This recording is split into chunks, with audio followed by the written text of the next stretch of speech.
ladies and gentlemen. I am joined by Dan today. Dan, please can you kindly introduce yourself? Tell us who you are, name, surname, who you are in the sport of powerlifting. Good day, everybody. My name is Dan Oppenheim, and I'm a powerlifter from Johannesburg, South Africa. And how long have you been in powerlifting? Powerlifting in modern times, I've been doing it for about 24 years. But then I did it when I was younger, way back in the 70s, for about 10 years. So I did powerlifting, then I had a break, and then I came back. And then how did you get into the sport of powerlifting? Okay, so after school in the army, I was always going to gym, and I was quite a successful bodybuilder in those days. And in those days, we used to have competitions in the gym. We would try and outdo each other in a bench press or a deadlift or some heavy exercises. And from that, we started having competitions in the 70s, and that's when powerlifting started. So it came from an integration from bodybuilding, from strength training to powerlifting. And how would you say powerlifting has grown since you've been involved in the sport? Oh yeah, it's definitely grown a lot, because when we first started, it was really limited to the bodybuilders. And then other people started coming, and it's grown. And then since the early days, of course, they introduced rules, which we never had in the early days, which made it more interesting. So with the growth of rules and the diversity of powerlifting, men, women, everybody, all ages, it's grown to what it is today. Thousands of powerlifters throughout the world. So, example, what are the rules that were not there before? How did it change? So before, what could you do? Were there no commands? Was it squat? Could you do squat or bench or deadlift, or you had to do all of them? How did it work? Okay, in the very early days, we didn't have any rules. We squatted, we knew we had to go low with the squat. The hip had to go below the knee. So in the early days, we did squats, and we just basically squat. Bench press in those days was more touch and go. And deadlift, there's not many rules in deadlift, so you could pick it up, straighten your back and legs and put it down. Then when powerlifting started, it was mainly with equipped. So in the early days of powerlifting, in the 90s up to I think 2011, it was equipped. So where the rules and the commands started coming in. And as powerlifting grew, they brought in more and more commands and more rules to make the lifts proper lifts. For example, the new rules in the bench press, where you've got to bring your elbow below your shoulder, is a very good rule because of the arching. The world thought that bench press was just a short movement. So with the new rules, they brought the rules in to align with what the exercise is. So with the new rules for bench, I mean, I would think that it would be almost difficult or impossible to break the records for bench because of the arch. You know, now there's a new rule with the elbow having to go to like the center of the shoulder or something like that, or just below the shoulder. How is that? Because I mean, before there was virtually no range of motion for the bench, and you could load so much weight, and I've seen people's benches drop by 10-20% after they implemented the new rules. Do you think it's fair that they don't kind of scrap maybe the past 5-year records for bench? No, well, the record will stay the record. Let me just take you back a bit in the bench press. I'm going back now about 15-20 years, where originally there was only 2 commands in the bench. It was start and rack. And you, the lifter, would have to pause the weight on your chest, and either your coach or you would say press. So going back, we never had the press command. Then they found that was a bit uneven, so then they introduced the press command, which was another improvement on the rules.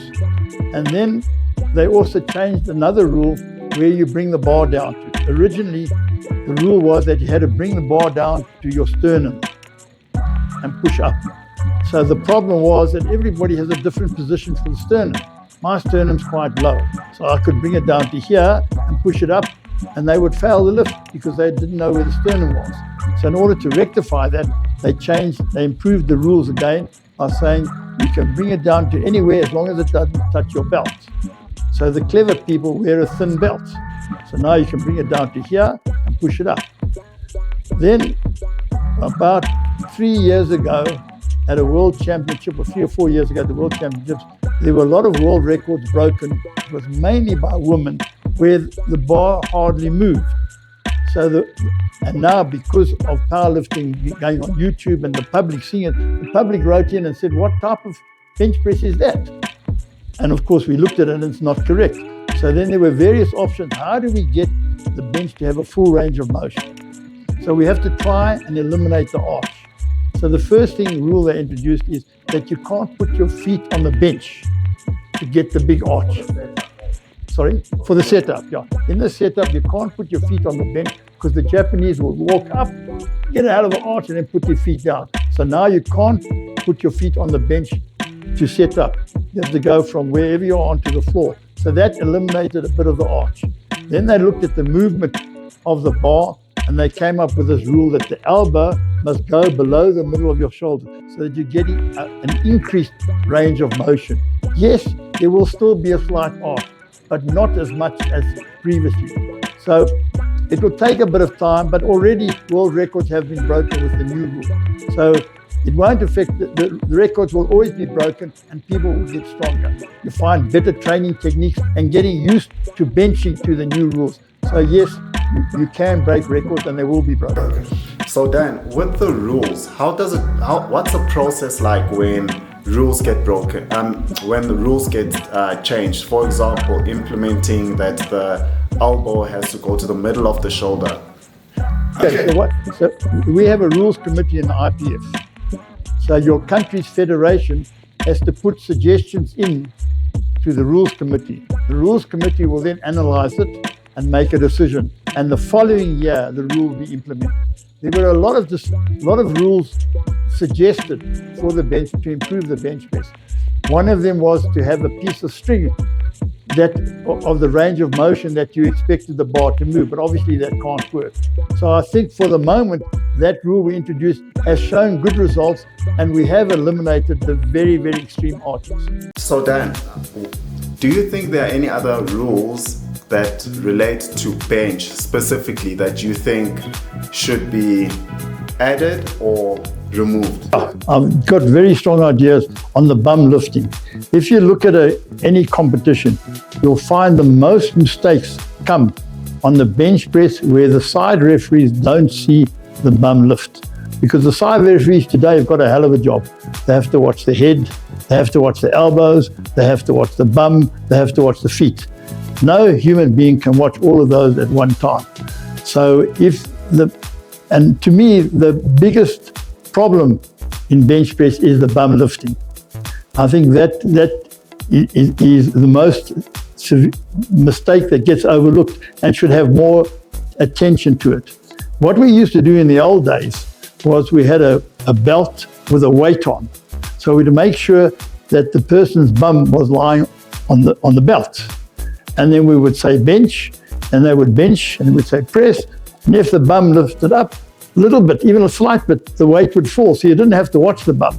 Today, with electronics, we could easily have a beam across showing when the bum lifts, ray of light, boom, and you'll see it. So I think that area should really be much more looked at, and in using technology, you can eliminate one of the biggest mistakes in the competitions today, bum lifting in the bench press.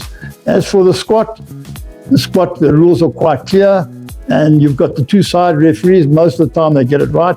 And for the deadlift, deadlift is normally the one we have the least mistakes, because you've got to pick it up, lock your knees, shoulder back, and wait for down. So yeah. But then Dan, with bench, if the new rule says that your elbow has to go to the center of the shoulder or just below, then why have that limitation of having to put your index finger on the outer part of the rim? Why can't you put your hands as far as you can? Because at the end of the day, your elbow will still have to go to the center of the shoulder. Shouldn't that be removed? Because then, think about it, it makes it a disadvantage for the bigger lifters. Because then the bigger lifters are essentially all close grip benches. They don't have the flexibility of going a bit wider. Why not make that change and remove it and say you can put your hands anywhere on the bar, just as long as your elbow goes to the center of the shoulder. Yeah, when that measurement for the bench press was brought in, we didn't have the problem of the elbow. Originally we didn't have the problem of the arches. So this technique was developed, the arch technique was developed over time. So from the original, we had to make a limit of where you could hold your hand, because in the old days, if you hold it over here, there would be no bench. So we had to find the right medium where we put limitations on where you could hold your hand. So that's the history of that marking. To change that now, I don't think will be practical.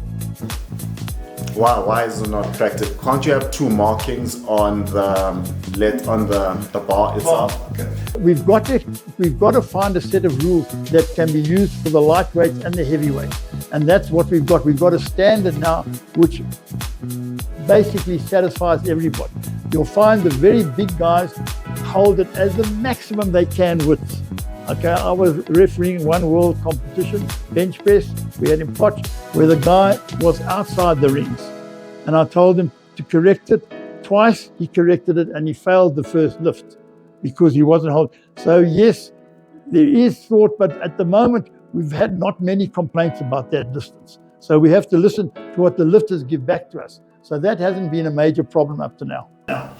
And with bench, since we're on the topic of bench, it's very difficult even for the judges to see where the center of the elbow goes for the shoulder. I mean, I've seen many competitions, I'm sure you have as well at Worlds, where the reffing just looks not consistent, it looks inconsistent. Okay, because it's quite a new rule, most referees haven't had enough experience using that new rule. But if you're sitting in the right position, you can clearly see when the elbow, let me start from the beginning. You can see when the lifter sets up if you're going to have a problem with the elbow.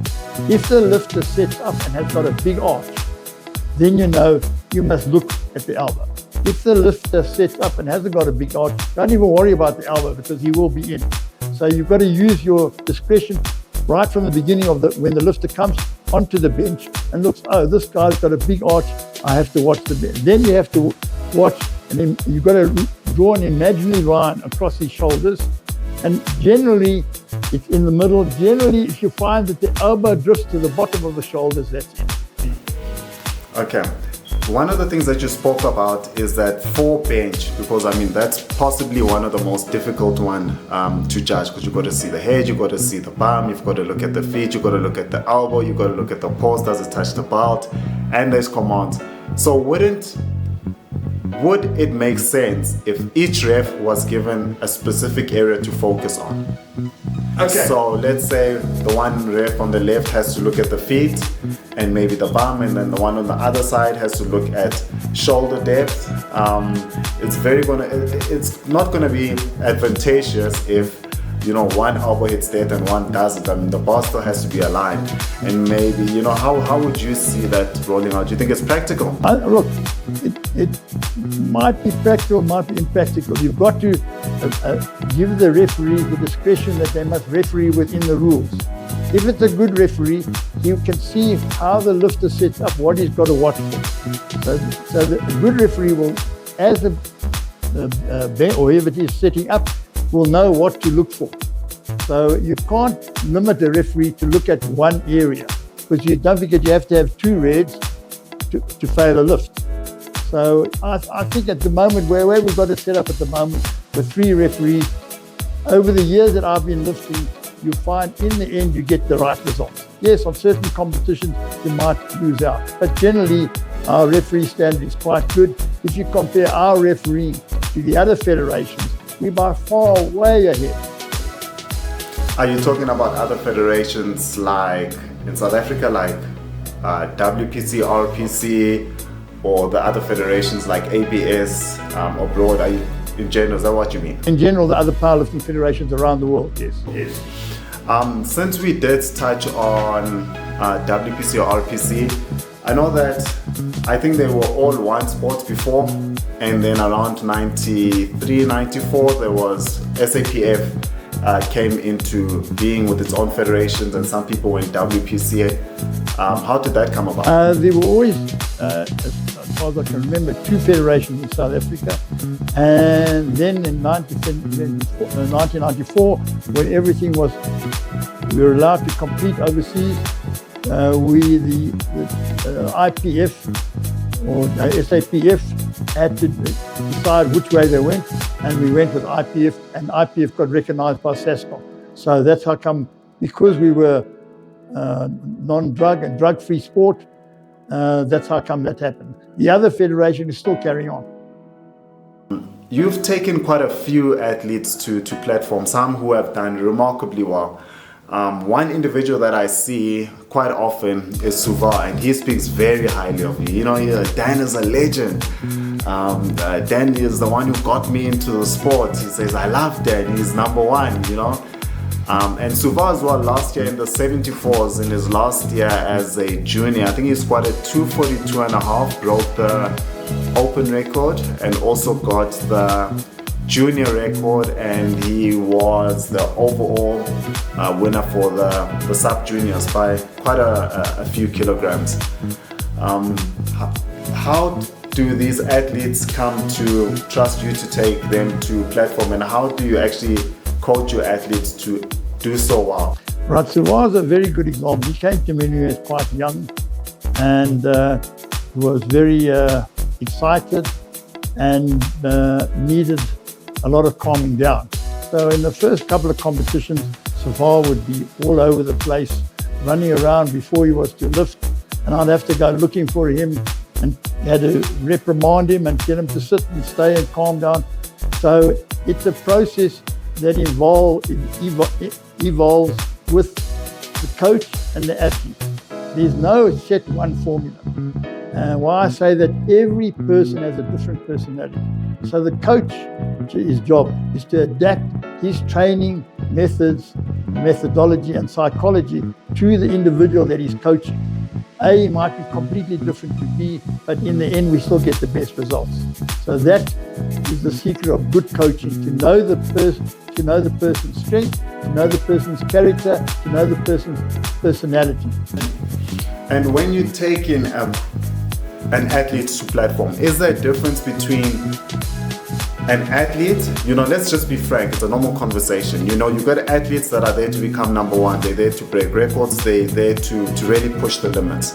Is there a difference in an athlete that is coming there to break the records, to be number one, versus an athlete who's still there doing their best, female or male doing their best, but they obviously have no chance of being, let's say, in the top 5, but they're very enthusiastic, they put in the work.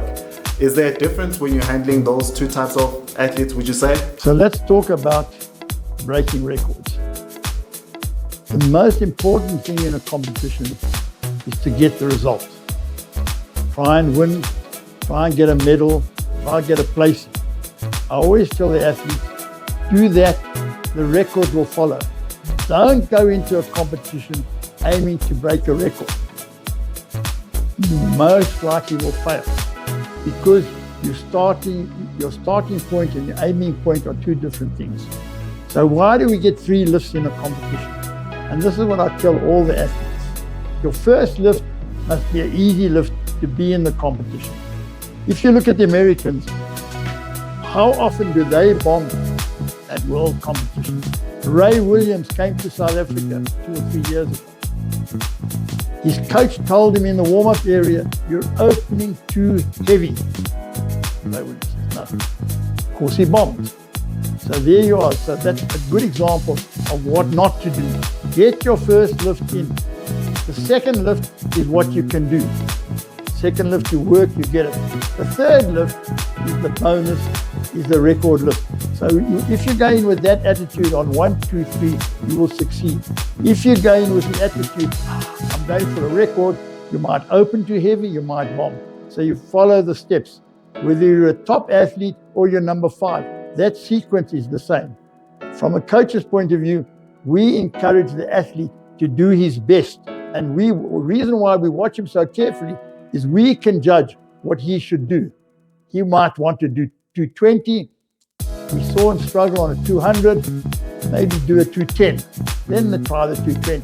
So that's the coach's job, is to not only get into to the platform, but watch his lift and also watch the opposition's lift. Coaches must be aware of what his opposition is doing, so that when it comes to medal chance, we know what to put on the bar. Wow, okay, that is very interesting. I never thought of it in that way. It seems like it's quite, it seems like it makes common sense, but sometimes it's really not that common. You need someone who's experienced as a coach or has been involved in the sport to actually understand. I do, however, have seen many lifters, even with the advice of their coach, more specifically at international levels, that their attempts 1, 2, 3, the numbers are quite close. Now, my theory is that kind of looks like how weightlifters would increase their numbers. You know, they're very close to each other. There's quite a few of them who've pulled it off, moving in, 2.5 increments, example in bench. And let's say that last 2.5, the third lift, is a world record, which means that they're adding 7.5 kilograms from the first lift to the third lift. What do you make of that strategy where your lifts are so close to each other? That goes back to our training. So don't forget, in training with that athlete, we've been working on that ratio. So the number one, we've done many times in the gym. So we wouldn't have just come to that competition and planned 2.5. We would have done that in gym. We would have practiced it. We would have had what I call rehearsals. In other words, we go through in the gym a proper competition warm-up, 1, 2, and 3. So the coach will know the capabilities of that athlete. So it won't come as a surprise to the coach. So they've obviously prepared, and that was their tactics. And then as a coach, what would you say your proudest moment has ever been? Do you have a few, like what makes Dan happy? What puts a smile on Dan's face when he's taking an athlete to platform? Oh, that's always very exciting. So I get very involved when my lifters lift. And if you watch me on the edge of the platform, you'll see I'll be bending down, I'll be squatting with them, when it deadlifts, I'll be pulling the weight up. And of course, when they get it and walk off the platform, our joy is just as much as theirs. And then obviously when eventually they get a placing or a medal, that's our satisfaction. So yeah, it doesn't matter that they didn't get a medal. As long as we, as a coach, got the best for that athlete. Our interests are only in getting the best for that athlete at that time. So yeah, any success is a great success. And then what separates a good coach, a good experienced coach, from a good non-experienced coach? Because by good I mean you know the rules, you know how to take an athlete to platform versus an experienced coach. Maybe an experienced coach, when they look at the scoreboard, they know how to play a chess game, put numbers out there, pull them out, have a look at what's going on. Maybe they know the previous lifter's history, and to play around it, make it more of a psychological game. What would you say experience separates those two kinds of coaches? I always like to use this analogy. One of my hobbies is I'm a pilot. And in the flying world, when you meet a pilot, the first question you ask the pilot is how many hours you got. The more hours you got, the more experience you got. And the same thing with coaching and powerlifting. It takes a long time to get all that experience because there's so many different stages that you go through. So yes, more experienced coach has a lot to watch. You as the coach, let's just take a big international competition. You have to first of all know your lifter very well. Then you have to watch the scoreboard. Then you have to watch your nearest opposition and watch his lifts. Because if he has one difficult lift, you say, okay, that's his weakness. So you've got to look for the opposition's weakness and play to their weaknesses and your strengths and planning the next lift. The next lift you plan, especially in the deadlift, you can play a lot of games. So the experience comes in watching your athlete, knowing what he can do, and watching the other athletes. There are lots of little tricks that come along with experience, which you learn, which you can only learn by practically being there and doing it. So yes, time, having the right mental attitude, and knowing the psychology of your athlete, the mental approach of your athlete on the day. There's some people who've got big match temperament, they're good on the day. The others who you have to boost on the day. So not each athlete requires a different input from the coach. And one thing I also want to ask, because we want to jump over, this is a normal conversation.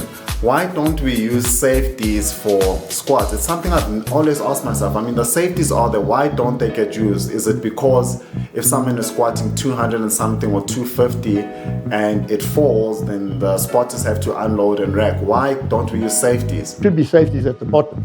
But the main reason is we've got 5 spotters on the platform. The safeties will get in the way. If you see where the spotters stand, especially with the heavy squats, they stand exactly where the safety rack will be. So that's the reason why. And generally, our spotters throughout the world have been very good. We've had very, very few accidents on the platform, on the spot platform. So speaking on deadlifts, who's your favorite lifter of all time? Williams. Yeah, nowadays I don't have a favorite lifter. I'd rather go back to the days when I did bodybuilding and I was with Sir Newbay, Franco Columba, Arnold Schwarzenegger, Reg Parks. Those were days of great bodybuilders, not so much great lifters, but yeah, so I've lived in like 2 eras, the era of great bodybuilding, which were those days, and now the era of great powerlifting.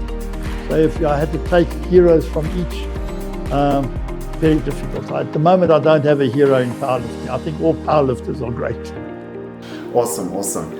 Let's talk a little bit about your history in powerlifting. I think we've had this conversation before, but we decided that we'll actually do it again and start off with this conversation. What's your history as a lifter? I see the back of your jacket has got comms from all over, many countries. Can you just tell us how's your lifting been, your lifting journey? Okay, so in modern times, I always differentiate between modern times, which is in the last like 20 years, as opposed to early on in my career. I only really started competitive powerlifting, as we know now, in what I call modern times. So how I got into powerlifting in those days, I was doing gym at Sports Connection, which was in Morningside, and I was quite strong in the bench press. And there was a guy called Rodney Anthony who was coaching there. He saw me bench press one day. He says, "You should come and do a competition." I said, "What do you mean bench press competition?" I said, "Okay." And then I did one local competition. It was quite good. And then he said to me, "You know, today we don't bench. We have to use a shirt on."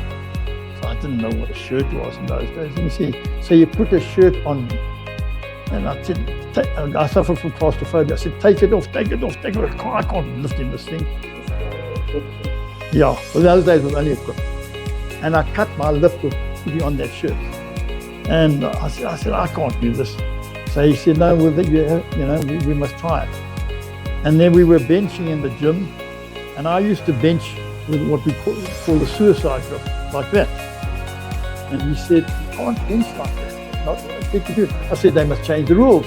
He said, no, they won't change the rules for you. So I had to learn to bench with my thumb around, and I had to learn to bench with a shirt on. And on my first overseas trip, which I think was in 2003, we went to Czech Republic. I managed to break the SA record at that competition. And at that competition, I also did a third attempt on a 150, and I tore my shoulders, and I had to have a complete operation on my shoulder to tore every tendon in my shoulder. And the surgeon said to me, you won't bench again. Of course, we don't listen to the surgeon, and we carried on. And I carried on competing, and 2 years later, I buggered up the other shoulder, and the surgeon didn't say anything to me. And then I started doing more and more of the free lifts, and eventually, I think I got my first world medal, I think it was 2008, in a competition also in Czechoslovakia.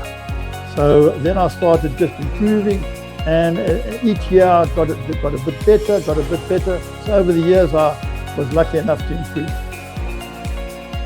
Wow. And you're still lifting till this day. In about 10 days, you're lifting back on the platform again? Yeah, so we're going to go to the Sun City where we've got the Commonwealth Championships and the World Masters Powerlifting Championships. And I'm lifting in 5 events, yeah. And how is it looking for you? Do you still get nervous after doing it for this long, or it's just the same for you? Are you still pushing the limits? I mean, what's your mindset and how is it different still doing it today? So yeah, I still get a lifter doesn't get nervous, then there's something wrong. I get very nervous on the day. I have to have a cold drink to calm me down. Yes, I get very nervous. I always push the limits. I try to do the best maximum I can at that, whatever I'm doing. So yes, I'm pushing hard and hopefully to try and do well. Very nice, Dan, very nice. And Dan, what separates I would say, because there's a big difference between the American lifters, the North American lifters, and European lifters. The numbers that are being pulled by juniors, by sub-juniors in Europe and the Americas is insane. How is that possible? Is it a numbers game? Is it because more people are participating? Is it better coaching? I mean, there's a huge difference. Okay, there's quite a lot of differences. Yes, it's a numbers game. We have some 400 lifters here in South Africa. In America, they have tens of thousands of lifters. Their national competitions are sometimes over a week and they have 5 platforms. Our national competition is over 3 or 4 days and we have 1 platform. So yes, it's a numbers game. It's also, they have other techniques and we don't know what other influences they have on their lifters. So I'm trying to be diplomatic here. In Europe, definitely they train a lot more than what we have. They have more time. Don't forget, we're all amateurs. In the rest of the world, they get supported, so they can train a lot more.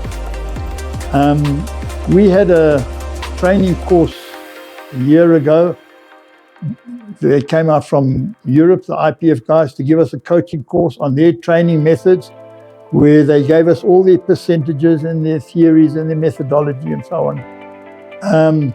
We found that we couldn't use much of what they gave us here in South Africa because of our conditions. The children go to school, they've only got so much time a week. They can't afford so much to come, even though we sponsor the kids. I sponsor the youngsters, I don't charge them. If you can't pay, you can't pay. It's more important you come and train. So there are quite a few factors that influence Europe and America as opposed to us in South Africa. And then you also spoke about meeting Arnold, the great, the big, the Terminator, former governor of San Francisco, I think. Tell me more about that. Right, yeah, those were in the good old days when bodybuilding was very strong in South Africa. We used to have competitions like we do in powerlifting. We had the regional competitions and then you had the SA champs, in which you qualified to go overseas. So at the SA champs in those days, Reg Park, who was, of course, the Mr. Universe, Mr. Olympia, everything, would bring out a guest poser every year. And him and Arnold were very good friends. So Arnold came out quite often to South Africa and we would often train together before a competition. He might be a guest poser, he might be a compere. So I got to know him, not very well, but I got to know him through Red Park. And then when we got to Arnold in South Africa, he came out the first couple of years himself. And of course, then we could reunite and I could interview him and we had a few nice sessions with him. Healthy. We're very happy to see you coming back to South Africa. The one thing we've got in common was a great lifter, Reg Park. I'd like you to tell everybody a little bit about the old days when you used to come to South Africa and you and me and Reg did bodybuilding shows. Well, first of all, I remember way back when you and I worked out, you didn't give me as good a hug as you do today. So that has changed right there. You're much more emotional today than you were like 50 years ago. But I mean, I had a great time. I was exposed to South Africa very early on. I came here in 1967. the first time, and I had a wonderful time with Reg Park, who was my idol. He was 3 times Mr. Universe, and he was the movie star. He was doing Hercules movies, and he was a great inspiration to me and to millions of other people around the world. So this is why I'm here today. We are here to honor Reg Park because of this, through this Sports and Fitness Festival, and we're giving him a Lifetime Achievement Award to make sure that his legacy stays alive and that everyone knows around the world always who Reg Park was and how great of a human being, how great of an athlete, how strong of an athlete, what a great family man he was, and how much he inspired millions of people around the world. So thank you very much. It's great. Great to be here. I love powerlifting. I myself did powerlifting, and this is a great lift that we just saw here. Over 300 kilo squat. That is unbelievable. So it's great to see the powerlifters here. Good luck with the big competition over here. So yeah, in the old days, bodybuilding was very exciting because we had all these overseas champions who would come out every year and come and join us in a competition. So bodybuilding in those days was very strong and very popular. So powerlifting in general, and specifically the IPF, it is growing at a fast rate. Do you think at one stage it will be in the Olympics, or it should be in the Olympics? What are your thoughts on that? But let's just talk about the Olympics and weightlifting. So weightlifting is one of the core sports of the Olympics. There has been rumors over the last few Olympics about the doping of weightlifting and that they might get suspended. I can't ever see them suspending weightlifting. So now we talk about powerlifting, which is an offspring of weightlifting. It's also a strength sport. In weightlifting, you do 2 disciplines, the snatch and the clean and jerk. And it's a rising bar, and the competition goes quite quickly. In powerlifting, we have 3 disciplines in a rotation system. So a competition can take between 3 and 5 hours. So for spectator appeal, it's quite slow and boring as opposed to weightlifting. That's number 1. Number 2, as long as weightlifting there, it's going to be difficult to get powerlifting in. If they change the form of powerlifting and maybe made it a push-pull or started off with just maybe deadlift as an event, there might, in my opinion, there might be a better chance to get in. But at the moment, it's we're a member of we're an associated member of the Olympics IOC. Whether we'll ever get in the Olympics, I don't know. We are in the World Games. We're very prominent in the World Games, which is secondary to the Olympics. So after the Olympics, sports that are not in the Olympics that are registered with the IOC are in the World Games. So we're in the World Games, yeah. Do you think, powerlifting compared to weightlifting for all weight classes, male and female, is theoretically, when one thinks about it, it's much longer, right?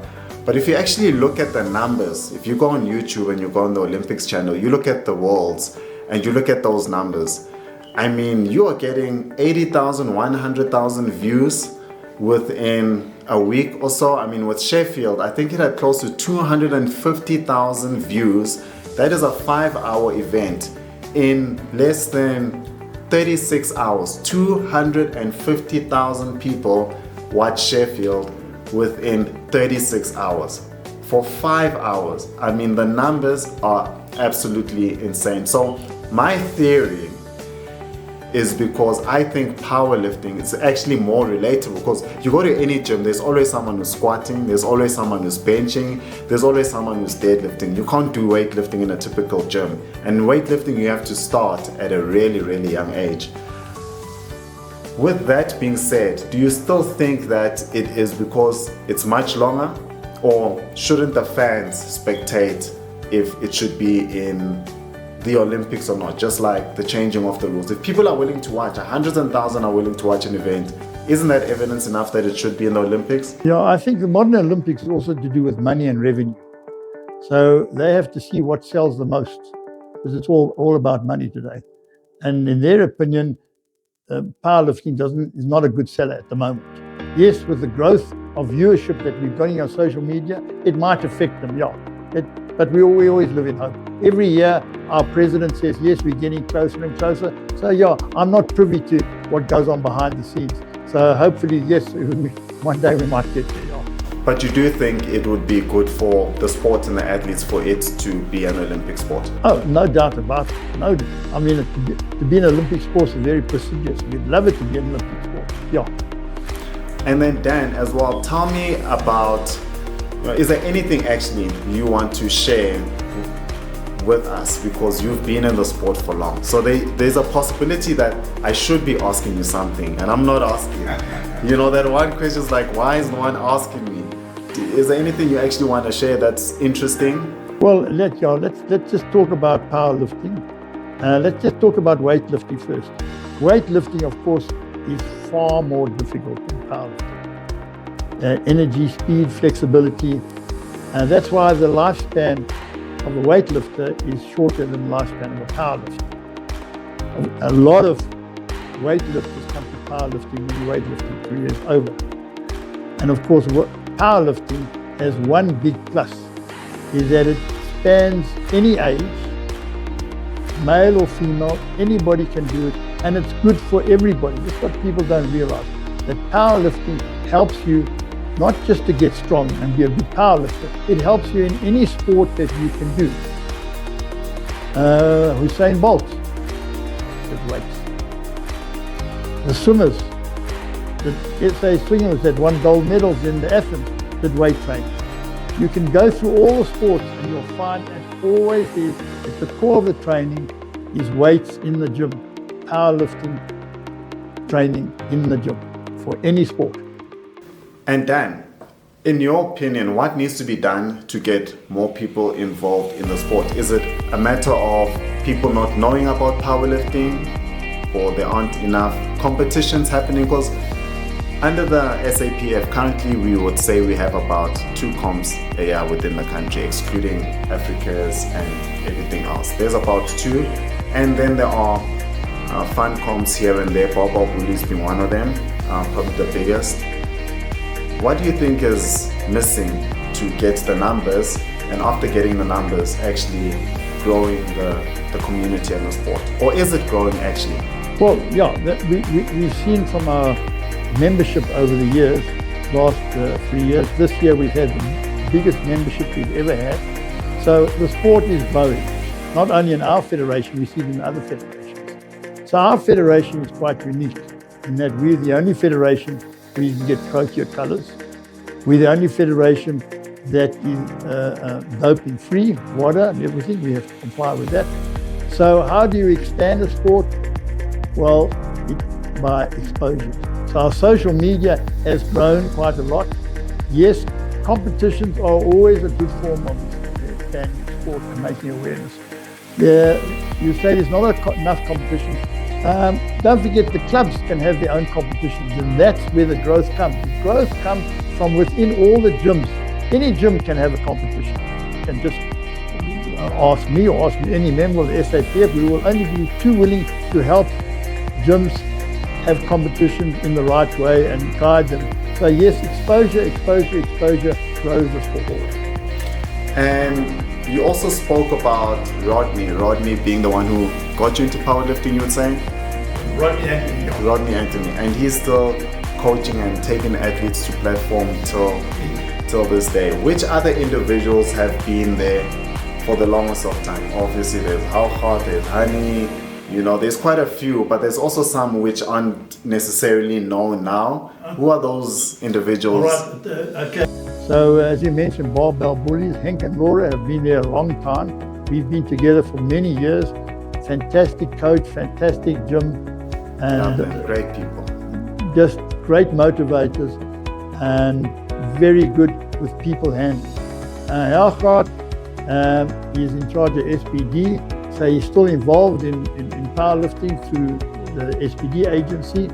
Hani has been there forever. He was right at the beginning when we had 2 federations, and when we formed the SAPF as we have now, Hani was there. And there was Saru, who's passed away. He was the president at the beginning. And then one other member who's left the country is Neville. He was also a president. and he's left and now lives in Cyprus. So basically, there's a core of people who've kept going through the sport, and we're getting new people who are coming in the sport and staying in the sport. So that's why it's growing. We're getting new people being here, learning, climbing the ladder, becoming referees, becoming coaches, taking more people on. So that's how the sport is growing. Very nice. And Dan, is there anything else you would like to share? Obviously, you're a coach as well. You're coaching out of Barbell Bullies, and you also do, people can call you if they want their own private coaching as well, hey? Yeah, so I do coaching in the gym, and I also go privately to people's homes and do private coaching. So I'm here to help the sport, to help grow the sport, to help pass the message of the sport, how healthy it is, how good it is. So on the Barbell Bullies group, you'll see there's Henk, Laura and me as the powerlifting coaches, so only with pleasure. You also want to share your number or no? Give you my number, yeah.